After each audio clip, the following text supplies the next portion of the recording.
Okay, y'all, so we're going to compare and contrast like the similarities and differences in absolutism in Eastern Europe versus that of France and Western Europe.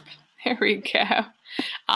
So anyway, thinking about those, we kind of just want to run through a few different things. So thinking about control and kind of who has the control, what we're doing. Obviously, in both states, absolutists are taking total power. That remains true. How they're getting that power is a little bit different. So we kind of want to think about that. How they're taking control is a little bit different. So it's a quicker process, it seems like in Western Europe. It's a little bit slower process in Eastern Europe because the nobles are starting out with more power. Military, big military is essential for both Eastern and Western European absolutism because a big military kind of takes care of threats, but also is going to be there to expand if and when we would like to do that.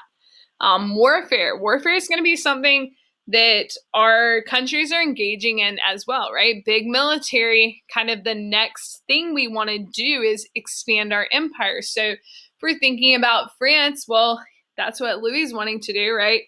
He's trying to expand empire. He's not maybe doing it well, but he's trying, albeit. Russia, expanding empire in the Great Northern War. Prussia, not so much warfare because their military is kind of acting as a deterrent, right? So they don't have to exactly fight. Austria using their military to kind of gain and secure territory against the Ottoman Empire. So warfare is also an important thing for protecting and expanding absolutist states.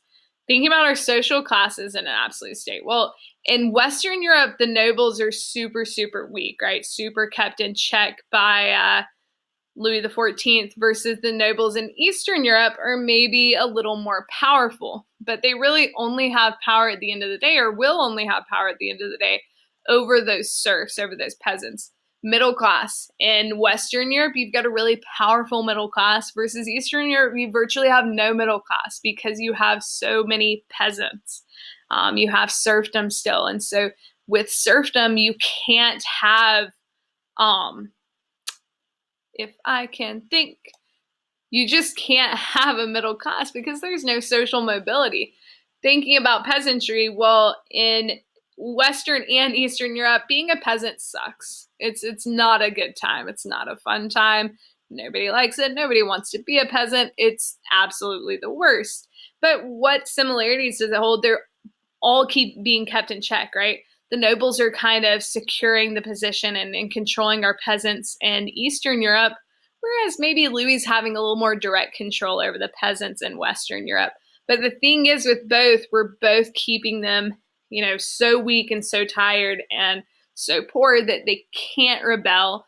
We're setting examples by maybe execution, and we have that required work tribute. In France, it's the corvée. In Eastern Europe, we've got the rabat, so they're going to contribute whether they like it or not. If we think about our palaces, palaces being a pretty big, pretty important thing to show off our power. We've got Versailles in France, and then of course we have Peterhof and the Winter Palace in St. Petersburg. We've got the Schönbrunn in Vienna, Austria. Nationalism and religion. So thinking about that, in France, we're like kind of ensuring that everyone feels pretty French, that everyone's kind of buying in, whether they like it or not, and that everyone's Catholic. That's kind of where we're trying to unite the country. Louis XIV restricts anything but Catholicism with the Edict of Fontainebleau.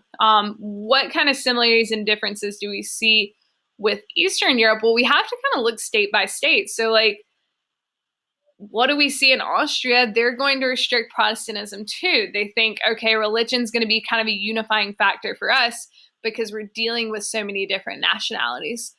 Versus Prussia, being German and speaking German is going to be the unifying thing for them. And so they're like, you know what, you can be whatever religion you want to be as long as you're like strongly Prussian. With Russia, Peter the Great, oh my gosh, he just wants like normality. And so he's trying to like persecute the old believers, the really hardcore Russian Orthodox Church, makes himself head of the Russian Orthodox Church in an attempt to kind of gain more power there. So we see some similarities and differences between the countries. Education, nobody is focused or caring about education except for, thank goodness, our Frederick Williams. Thank goodness for our Prussians, because they say, hey, you know what? How do we better our country? How do we become more powerful as a whole? How do we feel more Prussian? How do we make a stronger military, which is thereby going to make that leader more powerful? We educate our people. We force them to be educated. Government control, we see in Western Europe, putting a lot of the middle class into government positions. Can't really do that in Eastern Europe so much because we don't have very much of a middle class, at least yet. And so we see a lot of like merit-based stuff in Eastern Europe. So we are getting rid of those representative bodies. We're not allowing for anybody to like kind of have any sort of dissension from the absolute ruler. We're using that middle class in Eastern Europe, but we're also in Western Europe using merit-based systems. So like Peter the Great's table of ranks, promoting people in government who deserve to be promoted, who are doing a good job, or Prussia doing the same with their soldiers, their military. How do we make a country run better? By giving positions to people who can do their job well. Decrees. We see all of these guys making, decrees and, laws basically saying you're going to do this. And the people follow them. Why are they willing to do that? For different reasons. In Russia, Peter the Great actually gives reasons like, here's why we're doing this. Or for Prussia, why is everybody like willing to accept like new laws made by the leaders? Because the one thing that they value more than anything is like that undying obedience. Whereas, maybe France, if you don't agree to do something, probably just die, or any other place, secret place, sweep you up and oof.